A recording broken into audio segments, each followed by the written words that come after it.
സമാധാനമില്ലാത്ത സമാധിയാണ് ഇപ്പോൾ നെയ്യാറ്റിൻകരയിൽ നടക്കുന്നത്. വിഷയം കഴിഞ്ഞ വ്യാഴാഴ്ച 11 മണിക്കാണ് നെയ്യാറ്റിൻകരയിലെ ഗോപാലസ്വാമി സമാധിയാകുന്നത്. പിന്നീട് അതുമായി ബന്ധപ്പെട്ട് വിവാദങ്ങൾ കത്തിപ്പടർന്നു. ഇപ്പോൾ അത് വലിയ രീതിയിൽ ചർച്ചയാവുന്നു, കോടതിയിലെത്തുന്നു. സമാധി തകർത്തുകൊണ്ട് അതിൽ മൃതദേഹമുണ്ടോ അല്ലെങ്കിൽ ഗോപാലസ്വാമി ഉണ്ടോ എന്ന് പരിശോധന നടത്തണം. ഇദ്ദേഹം മരിച്ചതാണോ, കൊല്ലപ്പെട്ടതാണോ, അടക്കം ചെയ്തിട്ടുണ്ടോ എന്നുള്ള ഒരുപാട് സംശയങ്ങളും ഈ വിഷയവുമായിട്ട് ബന്ധപ്പെട്ട് നിലനിൽക്കുന്നു. മക്കളും ഭാര്യയും പറയുന്നത് ഗോപാലസ്വാമി സമാധിയായി. എന്താണ് സമാധി എന്ന് പറഞ്ഞാൽ ഈശ്വരനിൽ ലയിക്കുന്ന സംഭവമാണ് സമാധി. ഗോപാലസ്വാമി ഈശ്വരനിൽ ലയിച്ചിരിക്കുന്നു, അതിനെ സമാധി എന്ന് പറയും, മരണം എന്ന് പറയുകയില്ല. അപ്പോൾ ഈ വിഷയം നടക്കുന്നത് നെയ്യാറ്റിൻകര ഭാഗത്താണ്. സംഭവത്തിന്റെ വിഷയം എന്ന് പറയുന്നത് വ്യാഴാഴ്ച കഴിഞ്ഞതിന് ശേഷം മക്കൾ ഇദ്ദേഹം ഗോപാലസ്വാമി സമാധിയായിട്ടുണ്ട് എന്ന് പറഞ്ഞ് പോസ്റ്ററും ഫ്ലെക്സുകളും വെച്ചു. അതോടുകൂടിയാണ് ജനങ്ങൾക്ക് അഭിപ്രായ വ്യത്യാസങ്ങൾ ഉണ്ടാവുന്നത്. ഇദ്ദേഹം സൂക്കേടുള്ള വ്യക്തിയാണ്, മരുന്ന് കഴിക്കുന്ന വ്യക്തിയാണ്, സ്വന്തമായിട്ട് നടക്കാൻ വേണ്ടി സാധിക്കുകയില്ല. വീട്ടിൻ്റെ അകത്ത് ചില അസ്വാരസ്യങ്ങളും കലങ്ങളൊക്കെ പുറത്ത് കേൾക്കാറുണ്ട്. അങ്ങനെ പെട്ടെന്നൊരു സുപ്രഭാതത്തിൽ മരിച്ചെന്നും അടക്കം ചെയ്തെന്നൊക്കെ പറയുന്ന സമയത്ത് അത്ര ഉൾക്കൊള്ളാൻ വേണ്ടി സാധിക്കില്ല. അതുകൊണ്ട് അന്വേഷിക്കണമെന്ന് പറഞ്ഞിട്ട് പരിസരവാസികൾ പരാതി നൽകിയതോടുകൂടിയാണ് വിവാദം കത്തിപ്പടരുന്നത്. തനിയെ നടന്നു സമാധി പീഡനത്തിലിരുന്നു, പിന്നീട് സമാധിയായി. ഗോപാലസ്വാമിയുടെ ആത്മാവ് കൈലാസത്തിലേക്ക് പോകുന്നത് മകൻ കണ്ടു. ബന്ധുക്കളെ അറിയിക്കാതെ മരണാനന്തര ചടങ്ങുകൾ നടത്തി. അതിൻ്റെ ചടങ്ങുകൾ തുടരുന്നു. 41 ദിവസം അത് ചെയ്യണമെന്നാണ് നിയമം. വിഷയം മാറിയതോടുകൂടി ജീവനോടെ സമാധി പീഠത്തിലിരുത്തി സ്ലാബിട്ട് മൂടിയതാണോ എന്ന് ചില ചാനലുകാർ ചോദിച്ചു. ചാനലിൻ്റെ ഭാഷ അങ്ങനെ ആയതുകൊണ്ട് അവരങ്ങനെ ചോദിക്കപ്പെട്ടു.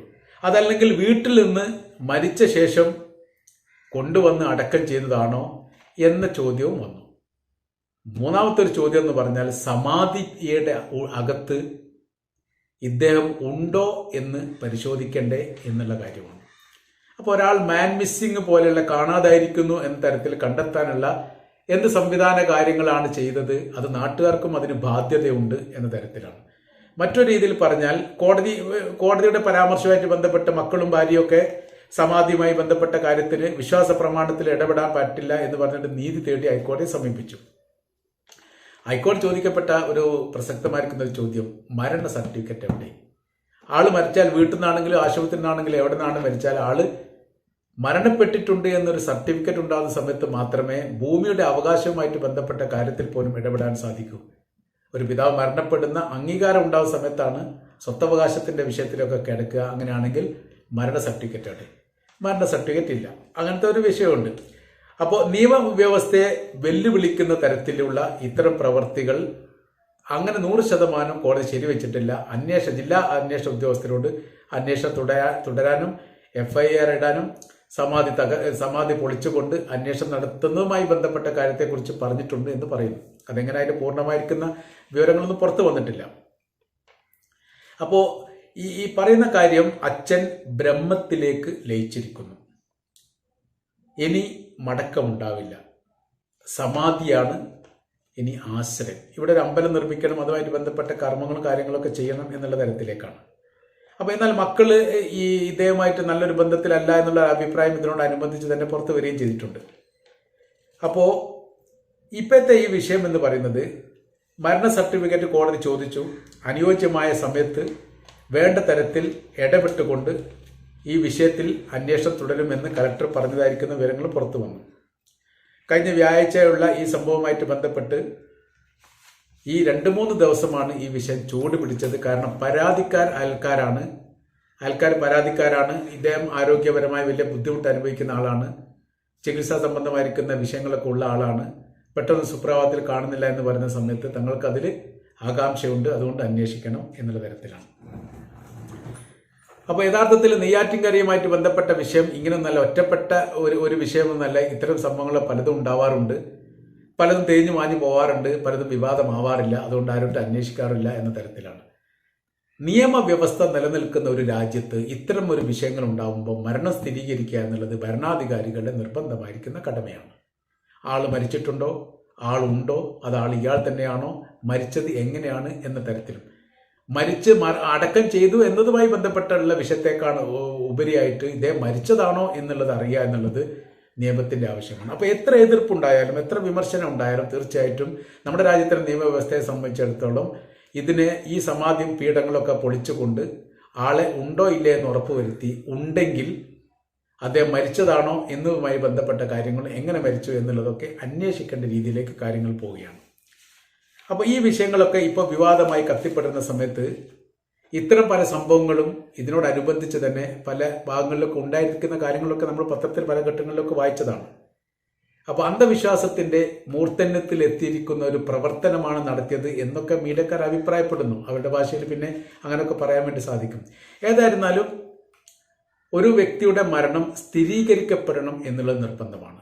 മാത്രമല്ല ഇവര് കുടുംബക്കാർ എന്ന് പറയുന്ന സമയത്ത് മക്കളും ഭാര്യയും മാത്രം എന്നാണ് പറയുന്നത്. തൊട്ടടുത്ത അയൽവാസികൾ ഈ വിവരങ്ങൾ അറിഞ്ഞിട്ടില്ല, നാട്ടുകാർ അറിഞ്ഞിട്ടില്ല. പെട്ടെന്നൊരു സുപ്രഭാതത്തിലാണ് ഈ വിഷയങ്ങൾ ഉണ്ടായത് എന്നതിനാൽ ഇതിന് എന്തൊക്കെയോ ദുരൂഹതകൾ നിലനിൽക്കുന്ന തരത്തിലാണ്. അപ്പോൾ ഈ സമാധി പൊളിക്കാൻ വേണ്ടിയും പൊളിച്ച ശേഷം അകത്തുള്ള മൃതദേഹങ്ങൾ ഉണ്ടോ എന്ന് പരിശോധന നടത്താൻ വേണ്ടിയും പോലീസുകാരടക്കമുള്ള സംഘം ജില്ലാ കലക്ടറുടെ ഉത്തരവ് പ്രകാരം എന്ന് പറയുന്നു അങ്ങനെ വന്നു. അത് തടയപ്പെട്ടതോടുകൂടി ഇതിന്റെ രീതികളൊക്കെ മാറ്റം വന്നു. അങ്ങനെ സാധാരണഗതിയിലാണ് കുടുംബത്തോടൊപ്പം ചില വിഭാഗങ്ങൾ ചേർന്നുകൊണ്ട് തടക്കാൻ പറ്റില്ല എന്നും അത് തകർക്കാതെ അല്ലെങ്കിൽ മരണം സ്ഥിരീകരിക്കാത്ത രീതിയിൽ വലിയ വിഷയങ്ങൾ ഉണ്ടാവും, ആയതിനാൽ അത് അന്വേഷിക്കുക എന്നുള്ളത് ഉദ്യോഗസ്ഥരുടെ ബാധ്യതയാണ് എന്ന് മറ്റൊരു പക്ഷം പറഞ്ഞതോടുകൂടി രണ്ട് വിഭാഗമായി അല്ലെങ്കിൽ ചേരിതിരിവ് അവിടെ ഉണ്ടായി. അപ്പോഴാണ് പിന്നെ അത് കോടതിയിലെത്തുന്നത്. ഹൈക്കോടതിയുടെ നിർദ്ദേശമാണ് ഈ പറയുന്നത്. മരണ സർട്ടിഫിക്കറ്റുമായിട്ട് ബന്ധപ്പെട്ട കാര്യവും മരിച്ചത് എങ്ങനെ എന്നുള്ളതും അറിയൽ നിർബന്ധമായി ആണ് എന്ന തരത്തിൽ. അപ്പോൾ ഈ വിഷയം എന്ന് പറയുന്നത് വർഗീയവൽക്കരിച്ചുകൊണ്ട് മറ്റൊരു രൂപത്തിലേക്ക് മാറ്റാൻ വേണ്ടി സാധാരണ ശ്രമിക്കാറുണ്ട്. ഇതിന്റെ ഭാഗമായിട്ടും അങ്ങനെ തന്നെ ഉണ്ടായിട്ടുണ്ട്. ഇത് പരാതി കൊടുത്തതും പരാതിയുമായിട്ട് ബന്ധപ്പെട്ടതും ഈ വിഷയത്തെക്കുറിച്ച് അന്വേഷിക്കണമെന്ന് പറഞ്ഞതിലൊന്നും യഥാർത്ഥത്തിൽ ഈ പറയപ്പെട്ട വിഭാഗത്തിന്റെ ജാതി വിഭാഗത്തിൽപ്പെട്ടവരല്ലാതെ മറ്റാരും ഉണ്ട് എന്ന് ഇതുവരെ പുറത്തു വന്നിട്ടില്ല. പുറത്തു വന്ന വിവരങ്ങളൊക്കെ അവരുമായി ബന്ധപ്പെട്ടവർ തന്നെയാണ് പരാതിക്കാർ എന്ന തരത്തിലാണ്. അപ്പോൾ യഥാർത്ഥത്തിൽ മരണവുമായി ബന്ധപ്പെട്ട കാര്യത്തിലുള്ള ദുരൂഹത നീങ്ങുക എന്നുള്ളത് അനിവാര്യമായിരിക്കുന്ന കാര്യമാണ്. ഏതു തരത്തിൽ മരിച്ചു എന്നുള്ളതും എങ്ങനെയാണ് മരിച്ചു എന്നുള്ളതും എങ്ങനെയാണ് അടക്കം ചെയ്തു എന്നുള്ളതും രഹസ്യമായിരിക്കുന്ന ഒരു നിലപാട് ഇതിലുണ്ട്. അത് ചുരുളയ്യേണ്ടതാണ്. ഇപ്പോൾ മക്കൾ പറയുന്നതിലും ഭാര്യ പറയുന്നതിലൊക്കെ വ്യത്യസ്തമായിരിക്കുന്ന നിലപാടുകളും അഭിപ്രായങ്ങളുമാണ്. ഒരേ വൈകാരികപരമായിട്ടൊക്കെ സ്വാമി പ്രതികരിക്കും. ഇദ്ദേഹത്തിന്റെ ഗോപാലസ്വാമിയുടെ ഒരു മകൻ സ്വാമിയാണ്. ആ സ്വാമി പ്രതികരിക്കുന്നത് തന്നെ യഥാർത്ഥത്തിൽ ഒരു രാഷ്ട്രീയക്കാരനൊക്കെ പ്രതികരിക്കുന്ന ആ രൂപത്തിലാണ്. ഉള്ളതും ഇല്ലാത്തതുമായിരിക്കുന്ന വാക്കുകളൊക്കെ ഉൾക്കൊള്ളിച്ചുകൊണ്ടാണ് പരാതിക്കാരെ വളരെ മോശമായിട്ട് ചിത്രീകരിച്ചുകൊണ്ടുള്ള സമീപനം. അപ്പൊ അങ്ങനെ ആവുന്ന സമയത്ത് മക്കൾ മറ്റൊരു രീതിയിൽ പറയുന്നു, ഭാര്യ വേറെ രീതിയിൽ പറയുന്നു, ആളുകൾക്ക് വ്യത്യസ്തമായിരിക്കുന്ന അഭിപ്രായങ്ങൾ ഉണ്ടാവുന്നു. ആ അഭിപ്രായത്തിന്റെ ഇടയിൽ യഥാർത്ഥത്തിൽ നിയമവ്യവസ്ഥ നിലനിൽക്കുന്ന ഒരു രാജ്യത്തെ സംബന്ധിച്ചിടത്തോളം കൃത്യമായ ഒരു അന്വേഷണം നടത്തിക്കൊണ്ട് ഇതിന്റെ യാഥാർത്ഥ്യം പുറത്തു കൊണ്ടുവരാനുള്ള അനിവാര്യമാണ്. അപ്പോൾ പല ചികിത്സാ സംബന്ധമായിരിക്കുന്ന കാര്യത്തിൽ തന്നെ നമ്മൾ എല്ലാ വിഭാഗം ജനങ്ങളും എല്ലാ വിഭാഗം മതസ്ഥരും ഇത്തരം ചികിത്സാ രീതികളൊക്കെ പല ഘട്ടത്തിലും തീവ്രമായ രീതിയിലും അല്ലാതെയൊക്കെ നടത്താറുണ്ട്. അപ്പൊ യഥാർത്ഥത്തിൽ ഇല്ലാത്ത കാര്യങ്ങൾ പറഞ്ഞുകൊണ്ട് പെരുപ്പിച്ചുകൊണ്ട് ചികിത്സ നടത്തുന്ന ഇത്തരം പല രീതിയിലുള്ള വിഭാഗങ്ങൾ പല മതത്തിലും പ്രവർത്തിക്കുന്നുണ്ട്. അത്തരം ആളുകൾക്ക് പോലും യഥാർത്ഥത്തിൽ ഇത് ഒരു മുന്നറിയിപ്പായിട്ടോ അല്ലെങ്കിൽ ഇത്തരം പ്രവർത്തികൾ നടത്തിയാൽ തീർച്ചയായിട്ടും അന്വേഷണത്തിലൂടെ നിയമവ്യവസ്ഥക്ക് പിന്നിൽ കൊണ്ടുവരേണ്ട ഒരു സ്ഥിതിവിശേഷം ഉണ്ടാവുമെന്ന് ബോധ്യപ്പെടുത്താൻ തീർച്ചയായിട്ടും ഇതിൽ ഒരു അന്വേഷണം നടത്തൽ അനിവാര്യമാണ്. മാത്രമല്ല മരണം ഈ പറയപ്പെട്ട പോലെ തന്നെ മീഡിയക്കാരൊക്കെ പറയുന്ന പോലെ മരിച്ചതാണോ അതല്ലെങ്കിൽ അല്ലാത്ത രീതിയിൽ ഈ മരണം സംഭവിച്ചതാണോ, സമാധി എന്ന് പറയുന്ന സമയത്ത് അവിടേക്ക് നടന്നു വന്നതാണോ അതല്ലെങ്കിൽ വീട്ടിൽ നിന്ന് എടുത്തു കൊണ്ടുവന്നാണോ, ഇത്തരം ഒരുപാട് ദുരൂഹതകൾ നിലനിൽക്കുന്നതിന്റെ പൂർണ്ണമായിരിക്കുന്ന ഒരു ഉത്തരം കിട്ടണമെങ്കിൽ ഇത് കല്ലറ പൊളിച്ചുകൊണ്ട് അന്വേഷണം നടത്തി അത് സ്ഥിരീകരിക്കണം എന്ന കാര്യത്തിൽ യാതൊരു സംശയമില്ല.